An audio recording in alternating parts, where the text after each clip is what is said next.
ఏపీలో విలక్షణ రాజకీయ నేతల్లో ఒకరైన నెల్లూరు రూరల్ ఎమ్మెల్యే కోటంరెడ్డి ఎప్పటికప్పుడు తన ప్రత్యేకతను చాటుకుంటారు. ఏ పార్టీలో ఉన్నా మనదే కాదు, ఎంత నిక్కచ్చిగా ఉన్నామనేదే ముఖ్యం అంటారు కోటంరెడ్డి. ఇందుకోసం తనను నమ్ముకున్న వారినైనా లెక్క చెయ్యని తత్వం ఆయనది. ఇదే క్రమంలో తాజాగా ఆయన ఇచ్చిన వార్నింగ్ ఒకటి తన రాజకీయ ప్రత్యర్థులకే కాదు, తనతో పాటు ప్రయాణం చేస్తున్న సొంత పార్టీ నేతలకు షాక్ ఇచ్చింది. రాష్ట్రంలో కొత్తగా పగ్గాలు చేపట్టిన కూటమి ప్రభుత్వం ఇసుక అక్రమాలపై ఉక్కుపాదం మోపాలని నిర్ణయించింది.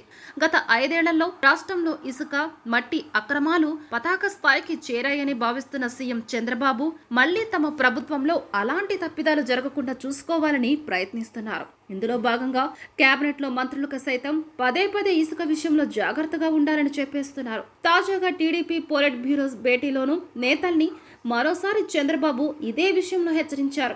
దీని ప్రభావమో ఏమో తెలియదు, కానీ కోటంరెడ్డి కూడా తనదైన శైలిలో ఇసుక నేతలకు వార్నింగ్ ఇచ్చారు. తన నియోజకవర్గం నెల్లూరు రూరల్ పరిధిలో ఇసుక తవ్వకాల్లో జోక్యం చేసుకుంటే ఏ పార్టీ నాయకుడు అనేది చూడనని, ఎవరికైనా జరిమానాలు తప్పవని ఎమ్మెల్యే కోటంరెడ్డి శ్రీధర్ రెడ్డి హెచ్చరించారు. అంతేకాదు, వైసీపీ నేతలైతే 1,00,000 జరిమానం వేస్తానని, అదే అధికార టీడీపీ నాయకులైతే 2 లక్షల జరిమానం వేస్తానని హెచ్చరికలు జారీ చేశారు. అలాగే తన పేరు అక్రమ వ్యవహారాల్లో వాడుకుంటే ఏకంగా 10 లక్షల జరిమానం వేస్తానని కోటంరెడ్డి హెచ్చరించారంట. దీంతో ఇప్పుడు కోటంరెడ్డి వ్యవహార శైలి చర్చనీయాంశమవుతుంది.